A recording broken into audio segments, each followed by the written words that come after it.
할렐루야. 우리가 좀 있으니까 좀 마스크는 벗겠습니다. 헌금을 드릴 때는 바로 앞에 있어서 제가 마스크를 썼고요. 저는 여러분들 거리 유지도 좋지만 여러분들 뉴스를 통해서 들었겠지만 마스크만 제대로 해도요 상당한 큰 효과를 본다는 거예요. 지난주에 그 교회에서 9,000명 이상을 이렇게 접촉한 거예요. 감염자가. 그런데 마스크를 벗지 않고 계속 착용했답니다.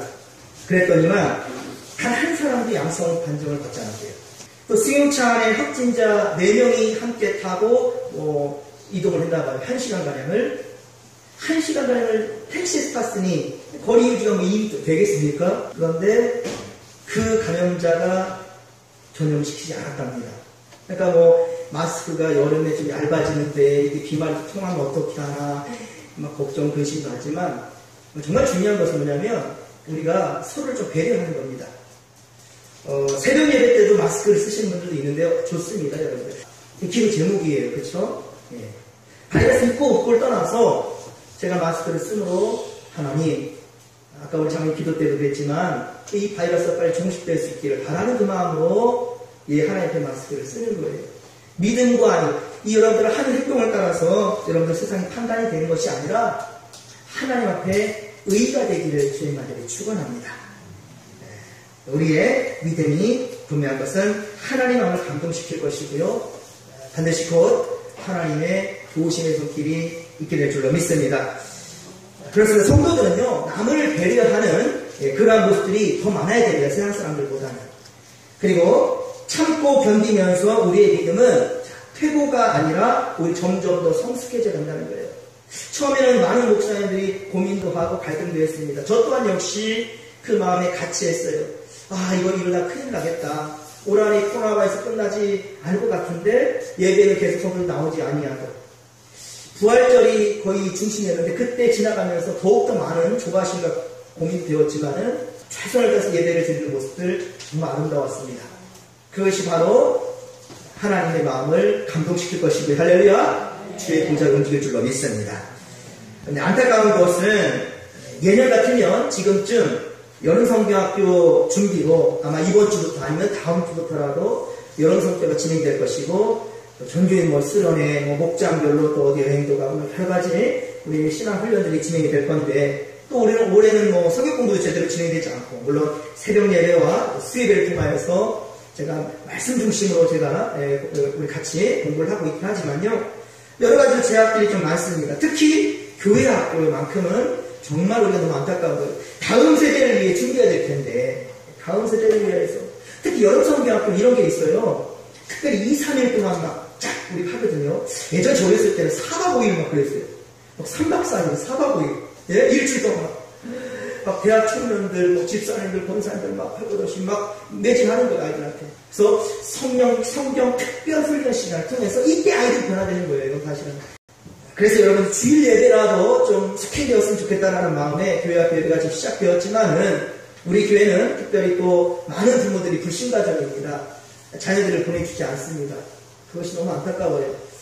아이들도 처음에는 막 교회 가고 싶다 했지만 한 달, 2달, 3달, 4달 지나가니까 주일날 아침에 그냥 편하거든. 그러다 보니까 교회 안 가게 되니까. 여러분도 한번 보세요. 한 주 교회를 어기면 그 다음 주 마귀가 가만 놔두지 않죠. 악한님들이. 타협하게 만들고 타협하게. 말씀을 들을 때 해야 되는 거예요.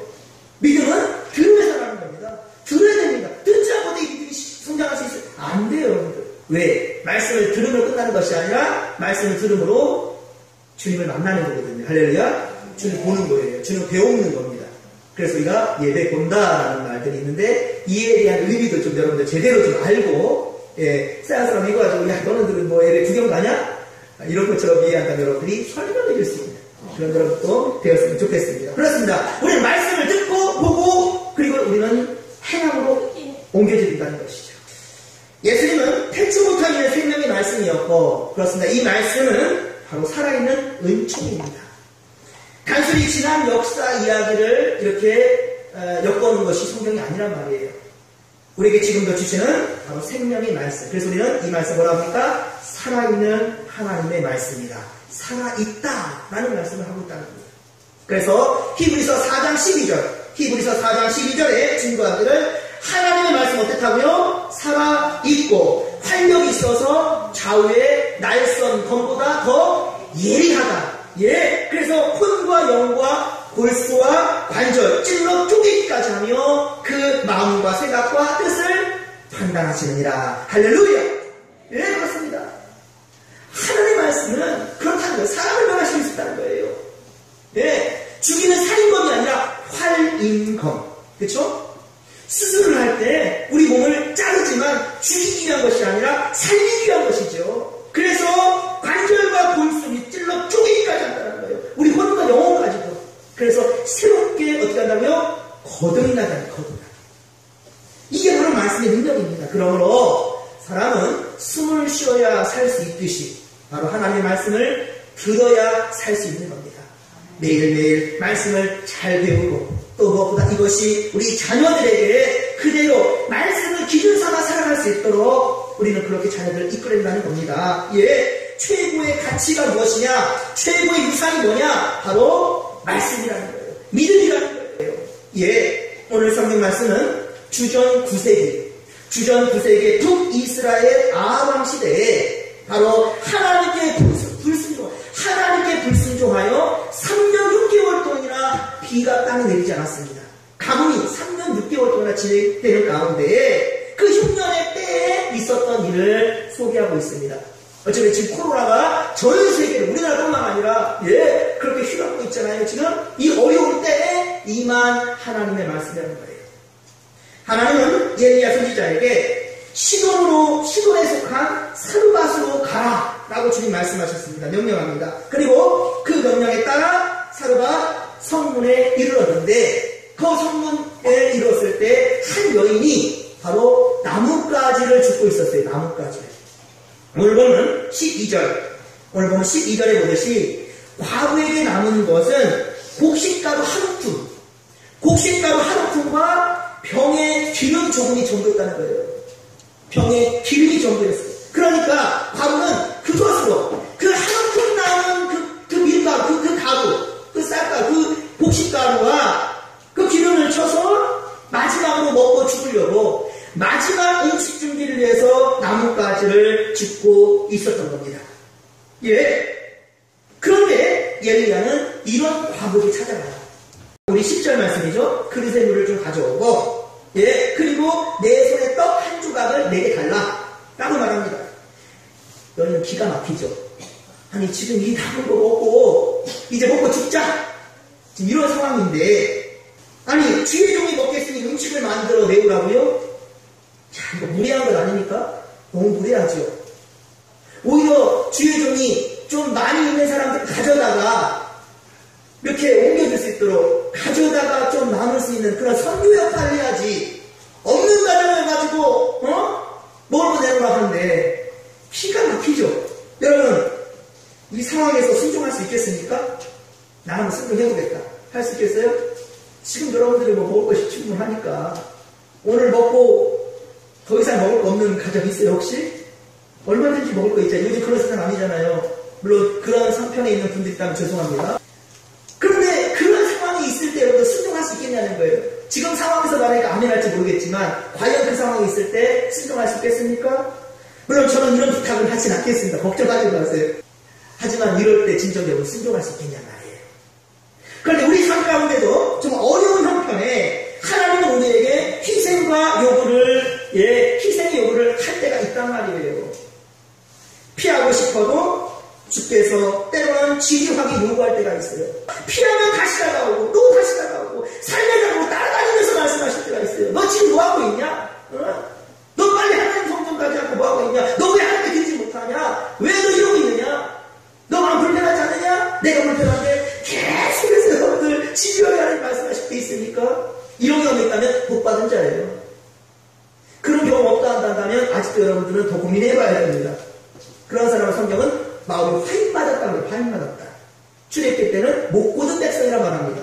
그러니까 하나님 말씀을 들어도 찔림이 없다 한다면 그 말 그대로 못 보던 백성이고요. 마음이 파닉하는 자예요. 여러분, 하나님 말씀을 받으면 마음에 찔림이 와야 돼요. 자기 스스로를 돌아볼 줄 알아야 됩니다. 근데 어떤 사람도 어떻게 이런 말씀 들으면 맞아, 아무개 집사. 맞아, 아무개 장로 말이야. 맞아, 아무개 권사 문제라니까. 맞아, 목사님 그럴 때 저 자기만 하고 있네? 이렇게 여러분 받을 때 있습니까? 많이 돼요. 말씀 받을 때 철저하게 자기 뜻인 자기 것으로 하면서 하나님의 말씀 스스로 돌아볼 수 있는 할렐루야. 그런 성도들 되기를 제가 축원합니다. 순종이라는 것은요, 내 형편과 처지를 판단하고 물질적인 계산을 주판을 한번 돌려보고 계산을 좀 두드려보고 이러한 생각을 하면서 하는 것이 아니고 즉각적인 반응이 나타나는 것이 순종입니다. 그렇지 않으면 분명히 그 자리에는 악한 마귀가 스물스물 들어오게 되고 꽈리를 틀고 자리 잡게 됩니다. 그러면서 이 시간이면 뭐도 하고 이 시간에 뭐도 할 텐데 굳이부터 주일 아침 일찍 나와서 봉사할 필요 있을까? 다른 사람 그 시간 나오는데 아니요, 나는 이 시간 나도 좀 쉴 필요가 있지 않을까? 이거 물질이면은 내가 뭣도 사고 살 텐데 차를 바꿔도 진지하게 먹을 수 있을 텐데 이거 굳이 하나님께 드려야 돼? 하나님 나 이거 먼저 하고 할게요.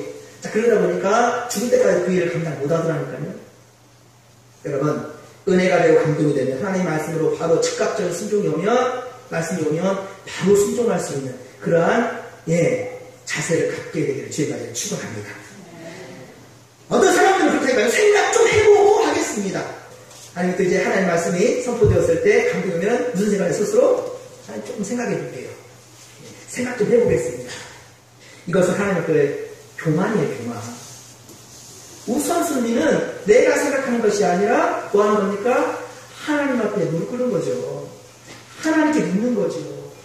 먼저 하나님의 말씀과 기도로 나아가는 것인데 그러지 못하고 생각 좀 해볼게요. 이게 뭐예요? 무슨 말이겠어요? 집에 가서 사탄 마귀하고 한번 타협 한번 해볼게요.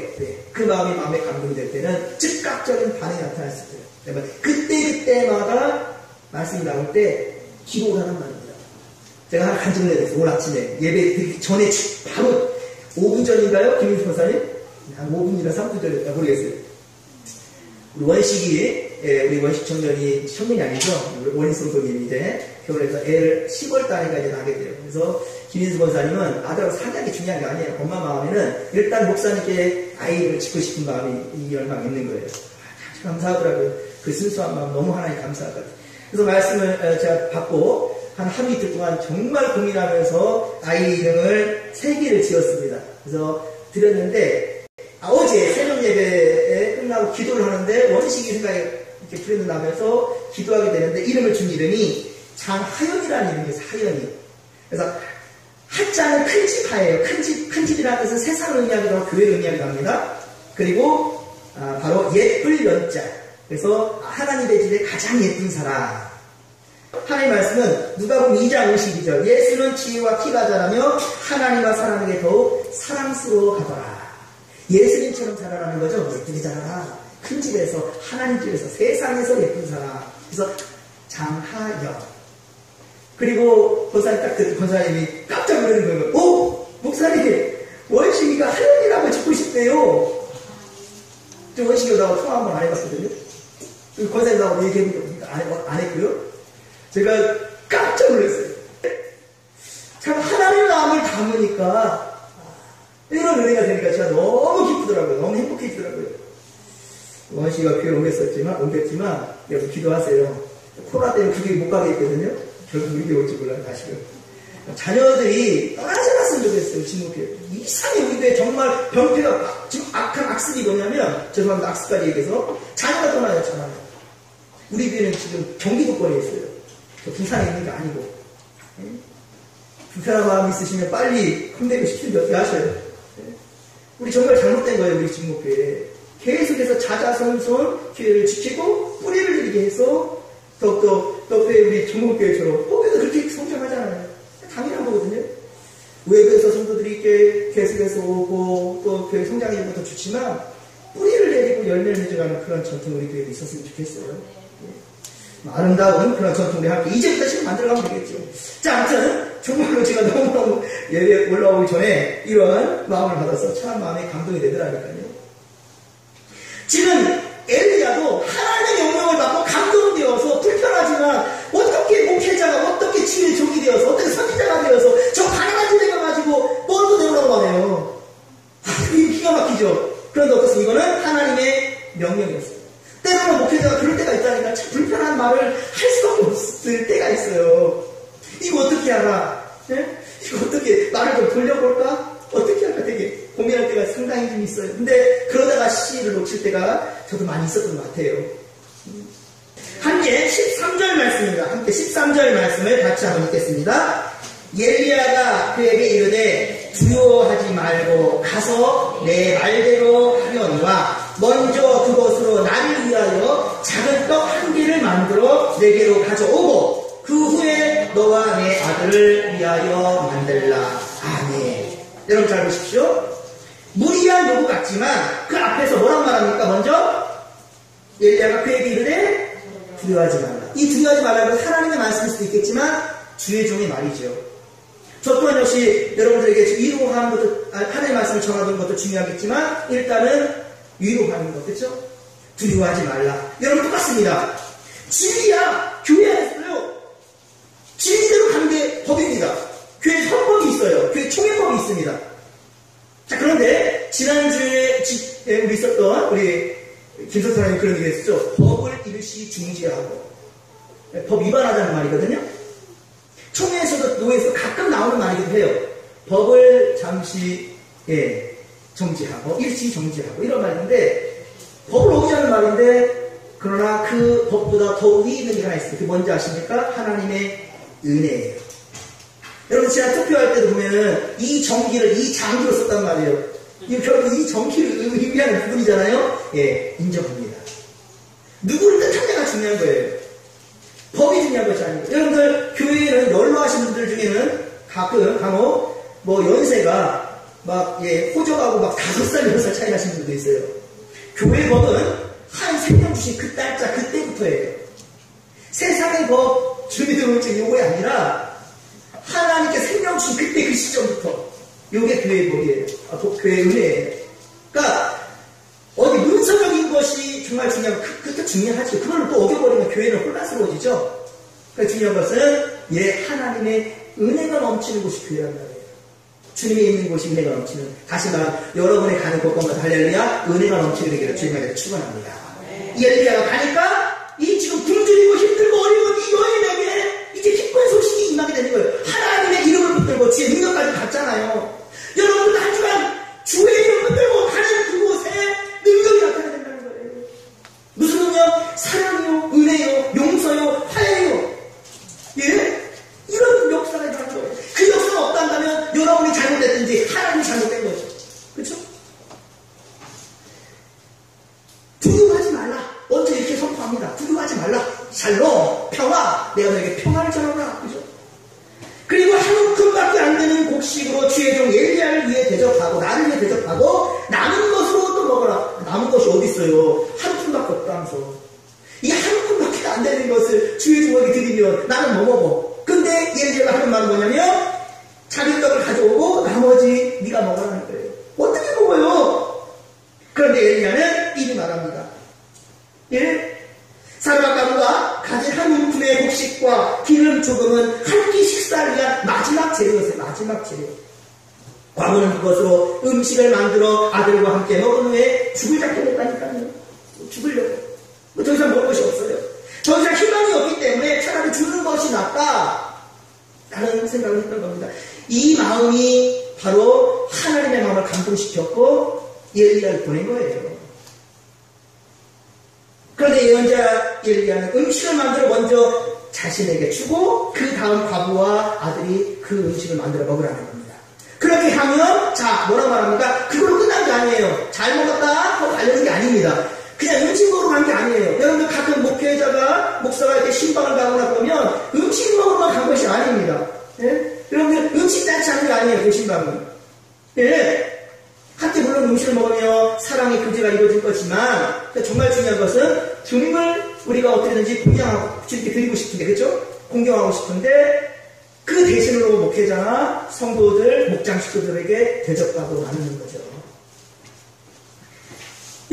분명히 이제 엘리야는 말하는 겁니다. 그렇게 음식을 나한테 하나님께 드리신 날이 두면 가문이 끝나는 날까지 곡식이 결코 마르지 않을 것이다. 그 통에 결코 곡식통이 마르지 않을 것이고 기름통에 기름이 떨어지지 않을 것이다 라고 말합니다.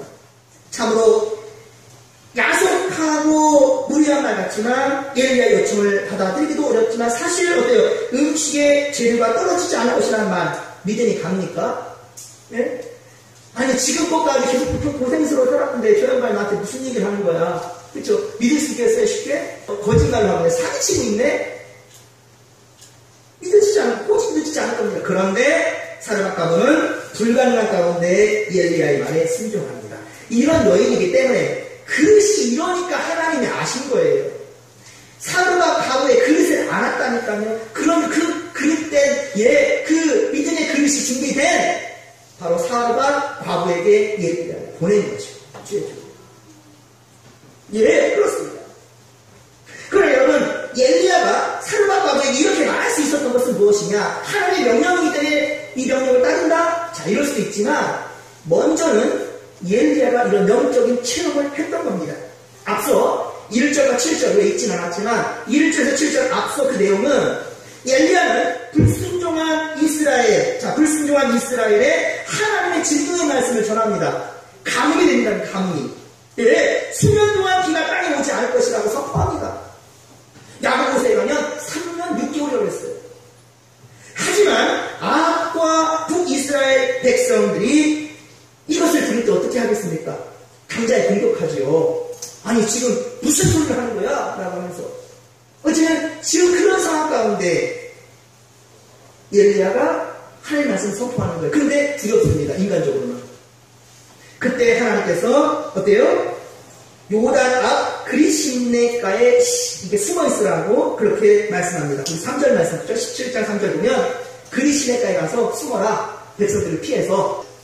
아니 음식을 먹지 않고 대체 얼마나 버틸 수 있겠습니까? 음식을 먹지 않고요. 바로 이때 하나님은 까마귀를 통해 떡과 고기를 물어다 주게 하셨다는 거예요. 그거 어떻게 믿어요? 이게 상식적으로 이해가 됩니까? 가만히 있으면 하늘에서 뚝 떨어져요 뭐가? 응? 이 믿음이 됩니까? 말이 되지 않죠? 하지만 하나님께서는 이것이 상식인 줄 믿으시기 바랍니다. 하나님께서 상식이에요. 왜? 온천한 나무는 하나님의 것이며 하나님 말씀대로 순종하거든요. 문제는 뭐냐면 특별히 하나님의 형상대로 지음받았지만 하나님의 명으로 순종을 하지 못하는 늘 불순종하는 바로 사람들이 문제인 거예요. 예, 인간들만이 고집을 부리고 불평합니다. 세상 모든 만물들은 다 자연의 순리에 따라 살아가지만 꼭 하나님의 형상대로 지음받은 누가 말 안 들어요? 예? 여러분들 누구 때문에 속상해요? 옆집 자식 때문에 속상해요? 내 자식 때문에 속상해요? 예? 내 자식 때문에 맞아요. 우리 하나님의 가슴을 가장 시급하는 게 누구냐? 예수 잘 믿는 사람들이에요. 그 사람들이 시험 들 때 하나님을 떠나거든요. 그냥 떠나는 거 아십니까? 교회에 불 지르고 가는 거예요. 교회 무너뜨리는 거예요. 이간질 시키는 거예요. 계속 불평을 나고 토하는 거예요. 안 된다는 거죠. 예.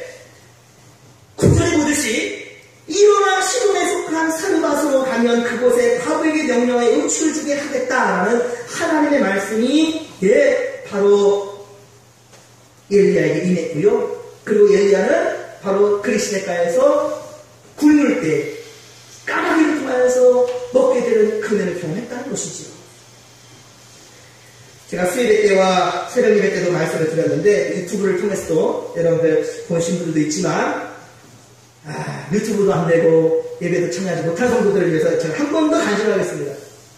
여러분 제가 올 초부터 작년부터 올 초부터 거의 차를 구입하고 싶은 마음이 간절했어요. 물론 새 차는 아니지만 중고라도 구입하고 싶었는데 그러면서 아내와 옥신각신했습니다. 하루 이틀 시간을 보냈는데 그런데 돈에 맞는 차가 없어요. 그래서 계속 시간을 그렇게 끌고 가고 있는데 아내 기도가 저보다 좀 셌나 봐요. 갑자기 어느 날 김은보라는 집사님 전화가 왔어요. 우리 아내한테 사택으로 먼저 전화가 왔다는 거. 제 핸드폰 번호를 몰랐는지 전화 해놨었는데 그런 거예요. 목사님 차 사십시오 그런 거예요. 그래서 차는 무슨 차입니까? 그랬더니 목사님 형장이 새 차는 아니지만 중고 좋은 게 있으니까 사시라고 그래요. 내가 제가 중국을 알아봐도 제 형편은 아직 아니거든요. 내년이나 좀 아무튼 시간이 더 가야 되겠습니다. 그러면 오늘 그냥 차 끌고 와봤어요. 우리 사태로. 차 끌고 왔어요. 그리고 타시라는 거예요. 이게 무슨 일이지? 너무 놀라웠어요. 아니, 저 양반이 갑자기 전화가 와요. 그래서 전화 같은 걸 받더니만 딱 2년 전에 저한테 전화 와서 우리 교회도 왔었던 분인 거예요. 이름도 원래는 다른 이름인데 음보라는 오칸 목사님의 호가 음보예요. 네. 그 이름을 따라서 김은보 자기를 개명해버렸어요. 그리고 그 섬기는 교회가 오산 사시는데 강원도 원주까지 가셔요. 매주 지금도 지금 가신다고 연락을 왔는데 새벽 예배 때 제가 말씀을 전하면서 내 마음 욕심 불었습니다. 이 영상 또 보시겠지만 우리 교회 오셨으면 좋겠다 욕심이 생겨요. 그래가지고 새벽 예배 때 수예배 때 유튜브에 올린 것을 그 집사에 계속 보내고 있어요. 자기가 계속 은혜 받았습니다라는 저기 지금 코멘트를 달아주시는데 정말 놀라운 거예요. 야, 근데 이분의 삶을 보았더니만 여러분들 그러니까 여러분들 자녀들을 멀리 간다고 보내지 마시라니까요. 오산에 사시는데 원주까지 교회를 왕래하시는데 많은 성도 마시더라 가서도요. 근데 그만큼의 복을 주신다는 거예요. 물부터 좀 복을 채워주시는 거예요. 이런 은혜와 이런 간증들이 우리 교회에서도 정말 많았으면 좋겠다라는 그런 생각입니다. 예. 정말로 하나님께서는 얼마나 사랑하시는지. 저는 정말 사르밧 과부의 눌고 있는 그 고통의 소리, 필요를 위해서 외치는 소리, 그것을 하나님이 들으셨고 바로 예리야를 통해서 보냄을 받았고 이루어진다는 거예요. 마중물이 뭔지 알아요? 요즘 젊은 사람들 모를 겁니다. 마중물. 예전에 집에 이 작두로 물을 퍼올리는 펌프질해 가지고 올렸던 그게 집에 저희도 있었는데 저 초등학교 때 이 바가지로 물을 하나 퍼서 그래서 항상 펌프질하는 옆에는 물이 좀 있어야 됩니다. 그래서 그 물을 퍼서 넣고 해야 작두질을 해야 물이 퍼져나가요. 어르신들 다 애들들 다 아시죠? 예. 요즘 젊으시들 모르겠지만 먼저 물 한 바가지를 퍼서 펌프에 넣어야 됩니다. 물을 넣기 위해서는 물을 먼저 사용해야 된다는 말이에요. 내 가진 것을 먼저 쓸 줄 알아야 된다는 것이죠. 그런데 아까워서 물을 쓰지 못한다면 아무리 펌프질을 여러 번 한다 할지라도 힘들게 한다 할지라도 손에 물질나게 한다 할지라도 물은 어때요? 나올 수가 없습니다. 아깝지만 지금 한 바가지 있는 이 물을 쓸 수밖에 없어요. 이 물을 써야 얻을 수 있다는 거죠. 이게 바로 마중물이에요. 마중물. 그리고 한 바가지를 펌프에 넣었는데 물은 얼마큼 나옵니까? 쉬지 않고 나와요. 그렇죠? 예, 쉬지 않고 나와요. 쉬면 안 나오겠지. 내가 쉬면 그냥 끝나는 겁니다. 하지만 일하면 일할수록 계속해서 하나님 주십니다. 그래서 여러분들 성전에서 주일을 감당할 때는 나 일 안 해 이제. 저 사람도 있잖아. 왜 나만 해야 돼? 이런 마음이야. 그러면 그냥 안 하면 되는 거예요. 근데 그러면 자기만 손해지요. 하나님의 일을 감당하면 할수록 하나님 은혜를 주신다니까요. 아까 그 김은봉 그 집사님처럼 일을 하면 할수록 복을 주시는 거예요. 이게 마지막이에요. 내 것을 쓰면 쓸수록 물질을 쓰고 돈을 쓰고 시간을 쓰고 정성을 쓰고 기도도 항상 내 기도만 할 줄 알았는데 이제는 내 기도가 아니라 남을 위해 기도하고 세상을 위해 기도하고 교회를 위해 기도하고 이웃들을 위해서 기도할 때 하나님 나 시간 없어서 기도 못한 거 하나님 아시지요. 나 기도 못한 거 하나님 아시지요. 아시지요. 예전에 김종선 목사님이 기도하시고 나면 항상 이 찬양을 하는 거예요. 왜 이 기도를 할까? 나중에 목회자들이 그 얘기 하시는 거예요. 응? 너희들도 그렇게 기도하라는 거예요. 남의 기도 다 하고 나면 내 기도를 할 시간이 없어. 일어나야 할 시간이야. 이제 일어날 시간이에요. 나 뺏어가고 직장 가야 되고 일단 집에 가야 될 시간 됐어요. 그때 기도할 수 있으니까 일어나면서 찬양하는 거예요. 아시지요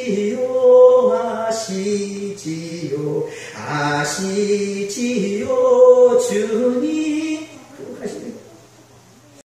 여러분 그러십니까? 그래야 됩니다.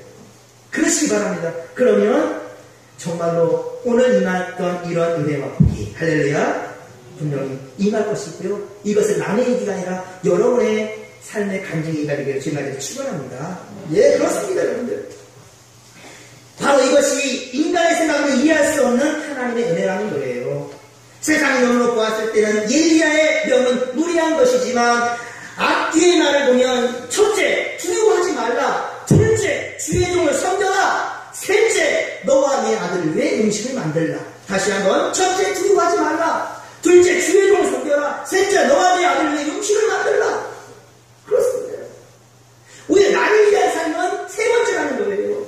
나를 위한 것을.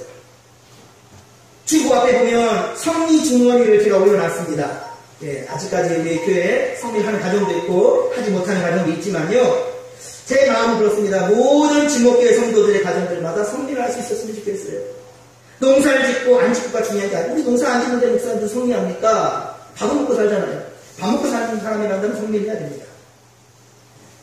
물론 이 성리는 우리 한국교회만 있는 특별한 행동입니다. 참 우리나라에 있는 거 많아요. 예, 우리나라 새벽예배 우리나라만 있습니다. 수요일에 우리나라만 있고요. 예, 특별히 성리는 우선 예물 중에 아주 중요하게 생각하는 게 성리입니다. 그래서 제가 이 주배도 넣을 때 항상 성리 색깔만 다르죠. 예, 다른 색깔도 또 특별히 색깔을 넣을 수도 있겠지만 특별히 성리, 이 성리 못 하시는 가정도 있지만 이분들 때문에 우리 가정이 우리 교회가 복받기를 원합니다 라는 마음으로 제가 이렇게 때때로는 못 하시는 분들도 있지만 가끔 이렇게 가만히 이렇게 가져오신 분도 있어요. 제가 지난번에 유효보사님이 하셨는데 제 이름을 드랍시켰어요. 가끔씩 이렇게 그냥 하시는 때 있는데 정말 성리는 이런 거예요. 밥을 할 때마다 종돌이 있죠. 그렇게 이렇게 뜨는 거예요. 이것저것 힘들다면 주일날이라도 기도하는 마음으로 성리를 떼는 거. 자, 이게 어디에 시작됐느냐? 한국교회가 있는 건데 사르밧 과부예요. 사르밧 과부. 왜 예전에 못 먹고 못 살 때 근데도 불구하고 우리 밥 해기도 아까운데 쌀 털어가지고 우리하고 혼냈거든요. 밥 안 주워 먹는다고 혼내고 음식 남겨도 혼내고. 그런데 그런 세월을 살아가는 형편에서도 종돌이 성리를 뗐어요. 그리고 그것을 가지고 주의 종을 먹기에 드렸어요. 교회에 바쳤어요. 이게 성리의 시작이고 이게 바로 사르밧 과부의 드림이에요. 이거 아시기 바랍니다. 뭐 저거 왜 하냐? 요즘 세상에 어떤 교회는 그렇게 얘기하는 수가 참 너무 목회자들이 무례한 교회도 있어요. 이렇게 하더라고요. 쌀이 가정마다 섞이면 금방 벌레가 나요. 그 아시는가요? 먹어본 목회자 납니다. 쌀이 섞여들면 벌레가 씨 나더라고요. 그리고 요즘 뭐 밥 많이 안 먹잖아요. 쌀이 남아들기도 합니다. 그러면 쌀이 또 섞이고 문제가 될 수 있으니까 그러니까 어느 교회는 목사님 깨끗한 쌀 먹게 그렇게 드리지 말고 도전 깨끗하게 그때그때 해가지고 드리자.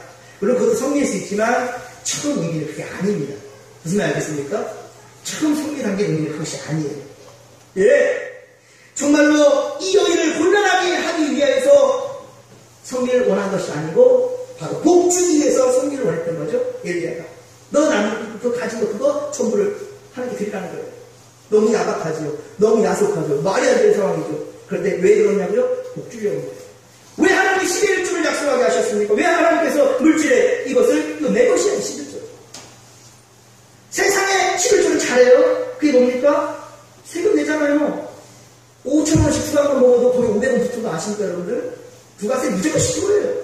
세상에는 잘하는데 하나님께 안 해요. 인색합니다. 그리고 복 받을 생각을 하고 있어요. 안 되는 거죠. 한번 경험을 한번 해보세요. 얼마나 하나님이 물부터 복을 부어주시는지. 우리 교회 식구 이야기니까 우리 김성사님 제가 가끔 얘기하고 노예에서 맨날 자랑하는데 우리 김성사님이 우리 노래 한번 물어보세요. 예, 어떻게 헌금을 하시는지. 김성리 교사님 어떻게 헌금을 하시는지 한번 물어보세요. 지금 코로나 때문에 일거리가 많이 떨어졌는데 장로님 매일 일하고 있어요. 계속 복을 부어주십니다. 우리 교회 재정이 지금 많이 어려운 상황 가운데서 사실 어떻게 보면 우리 장로님 두 분이 거의 다 채우시는데 정직하게 하시는, 이렇게 정직하시는 우리 장로님들 본 적이 없어요. 사실 진짜 고백이에요. 제가 이제까지 섬겼던 교회가 7, 8개가 됐는데 네, 이렇게 하나님께 막 물부터 부어줘요. 돈이 남아 보죠? 남아 돌아요. 왜? 하나님 채워주시거든요. 아멘이십니까? 두 분만 안 따라 수 있을 것 같아요. 우리 거절할까요? 하나님 복을 주시는데 채워주시는데 이것이 그저 부러움의 대상이 아니라 여러분이 정말 경험해봤으면 좋겠어요. 성경에 이 많은 은혜와 복들이 차고 넘치는데 왜 그냥 부러움만 하고 있습니까? 사르밧 과부의 경험을 한번 해보란 말이에요. 사르밧 과부. 마지막 남은 한쪽을 하나님께 주는 거지만 하나님께서 그 강이 끝날 때까지 계속 채워줬다는 거예요. 부러움이 아니라 여러분이 정말로 주인공이 되었으면 좋겠고요. 그것을 제가 가지고 많이 퍼나갔으면 좋겠어요. 많은 교회의 자랑거리가 되었으면 좋겠고요. 많은 사람을 만나는 데마다 막 제가 알리고 자랑하고 그런 행복한 목사가 되었으면 좋겠다는 거예요. 여러분, 사르밧 과부가 가진 것이 없다고 불평하며 그대로 자신을 위해 먹었단다면 무슨 소리야, 지금 남은 것을 것도 없구만 라고 하면서 뿌리치고 자기만 먹었단다면 12절 하반절처럼 먹고 죽은 말을 기다렸을 것입니다. 그냥 먹고 죽은 말을 기다렸을 뿐이에요. 어린아이가 자신의 굿이나 물고기 2마리나 굴떡 5개를 자신만을 위해서 먹었다면 그것으로 끝났지 결코 오병의 역사는 성경에 기록되지도 않았을 겁니다. 하지만 마태나 마가누가 요한에 전부 기록된 것이 오병이에요. 오병이. 그래서 저는 이 오병이를 고수하고자 우리 지목교회 절기 때마다 애찬 나누는 거예요. 이 애찬이 바로 오병이입니다. 그리고 가끔 여러분들 또 애찬을 줄 때 떡을 준비하시고 점심식사를 준비하고 이런 모든 것들이 바로 어떻습니까? 나 혼자만 먹고 나 혼자만 누리겠다는 것이 아니라 나누겠다는 거예요. 그럴 때 풍성해지는 겁니다. 지난 말씀드렸죠. 사랑은 참으로 버리는 것. 버리는 거 다시 죽지 않죠. 그죠? 버리려는 때는 쓰레기로 버리는 것이잖아요. 다시 죽으려고 버리는 사람 있습니까? 버리는 거예요, 말이에요. 다시 맞습니다. 맞습니다. 사랑은 한 번 버리면 다시 돌려받을 생각 하지를 마세요. 내가 저 사람한테 밥 한 번 샀는데 저 사람 나왜 나 밥 안 사지? 나 저 사람한테 커피 한 잔 샀는데 저 사람 왜 나한테 커피 안 사지? 이거는 사랑이 아닙니다. 이것은 선물이 아닙니다. 선물은 대가를 받아서 주는 게 아니에요. 그쵸? 그저 주면서도 기쁘고 감사한 거예요. 그쵸? 9개를 주고도 1개를 더 못 줘서 안타까운 마음. 아마 사르밧 과부는 이것을 경험한 다음에 그렇게 변화될지도 믿습니다. 와! 없는 중에 내가 들은 돈이면 내가 채워주는 것이 놀랐구나. 이것을 경험한 사르밧 과부는 이제는 절대로 이색하지 않았을 겁니다. 내 형편과 처지, 내가 지금 이 상황인데, 내가 지금 이렇게 힘든 상황인데 무슨 하나님 좀 기다려요. 복 주시면 줄게요. 여러분 이렇게 말 많이 하죠. 하나님 복 주시면, 응답해 주시면 내가 드릴게요. 순서가 잘못된 거죠. 주님의 명령에 순종하였을 때, 주님의 손에 들려졌을 때 자신뿐만 아니라 모두가 살게 되었던 것이 바로 오병의 역사라는 사실을 기억하시길 바랍니다. 사르밧 과부도 어려운 중에 말씀대로 순종하여 하나님께 드렸을 때 16절에 보듯이, 오늘 보면 16절에 보듯이 통에 가루가 떨어지지 아니하고 병의 기름이 없어지지 않았더라 하는 겁니다. 사랑하는 성도 여러분, 우리도 사르밧 과부의 드림처럼 우리를 주님께 전제로 드리십시다. 할렐루야. 성경에 전제라는 말이 많이 나오는데요. 우리 주보에다가 제가 이 과부의 전제가 되자고 했는데, 이 전제라는 말이 뭐냐면 포도주로 드리는 거예요. 그러니까 뭐냐면 기름으로 드리는 겁니다. 이게 처음 시작된 것은 율법으로 고접하기 전 바로 창세기 35장, 창세기 우리 지금 새벽에 나가죠? 창세기 35장의 이 야곱이 바로 베델로 다시 돌아가서 그 돌에 전제로 부었다라는 말이 있는데 바로 포도주를 드리는 겁니다. 이 포도주가 뭐예요? 예수님의 피를 상징하죠? 피가 뭡니까? 생명을 상징하죠? 예수님의 피를 쏟으시고 죽으셨잖아요. 전제로 드린다라는 표현이 나오는 말은 무슨 말이냐면 하나님께 나의 생명을 드립니다. 나를 전제가 전부를 하는 의미가 아니라 바로 포도주의 의미를 가지고 있는데 어쨌든 나를 하나님께 드립니다. 하나님 드리니 하나님 나를 받아 주옵소서 라는 거죠. 아브라함이 이삭을 달에 바칠 때 죽이려고 맞췄잖아요. 하지만 하나님께서는 그를 살리시고 자손한테 번창의 약속을 이루게 하시잖아요. 여러분들 절대로 하나님께 드리는 물질이나 시간, 여러분들 마음 헛된 거 아닙니다. 절대로 여러분들 하나님 잊지 않으셔요. 하나님 잊지 않으셔요. 이것을 여러분들이 신앙 가운데, 여러분 믿음의 삶 가운데에서 정말 맡고 왔으면 좋겠습니다. 어려움이 가시지 않고 고난이 넘쳐오는 그때가 바로 하나님이 일하시는 때임을 믿으시기 바랍니다. 하나님이 왜 그렇게 벼락끝까지 몰고 가는지 우리는 알 수 없어요. 그렇죠? 그러나 그 비밀을 그렇게 캐내는 그가 바로 하나님의 말씀을 붙잡는 거라는 거예요. 오늘날 믿음의 백성들이 역시 하나님의 비밀을 캐내는 사람이 되어야 되는 거예요. 여러분들이 이번 한 주간 동안 하나님의 은혜의 그 비밀들을 하나씩 캐내면서 아까 제가 간증했듯이 그러한 일들이 참 무슨 일들이 많았으면 좋겠다는 거예요. 행복한 무슨 일들이 많아졌으면 좋겠다는 거예요. 제가 예전에 경석에서 불렀던 찬양이 말씀을 진정해서 계속 또 생각이 나더라니까요. 근데 너무 찬양이 길어가지고 다 제가 찬양을 부를 수는 없고요. 이런 찬양입니다. 가사가 더 중요한데, 당신의 일생 중에 이해할 수 없는 엄청난 고난이 닥칠 때 당신의 하나님께 감사하십시오. 뼈를 깎고 살을 내는 고통 후에 아름다운 진주가 탄생되듯 이 고난으로 말미암아 하나님은 당신을 성숙시키시기 원해요. 때론 남녀로부터 불어오는 따스한 봄 기운처럼, 때론 한여름 몰아치는 때로한 폭풍처럼 그 시험은 당신에게 다가올 것입니다. 모질고 험했던 그 고난이 다지한 후 당신은 조용히 거울 앞에 서서 그 안에 머물러 있는 또 하나의 당신의 모습을 겸손한 마음으로 바라보세요. 어쩌면 몰골은 더 초라해지고 초췌해졌을지라도 그 안에 거듭 태어난 튼튼한 당신의 영혼, 당신의 그 모습을 볼 수 있다면 당신은 참 복된 인생입니다. 아니십니까? 한번 우리 코랑대교 찬양팀 제가 세워서 이 찬양 부르셨고요.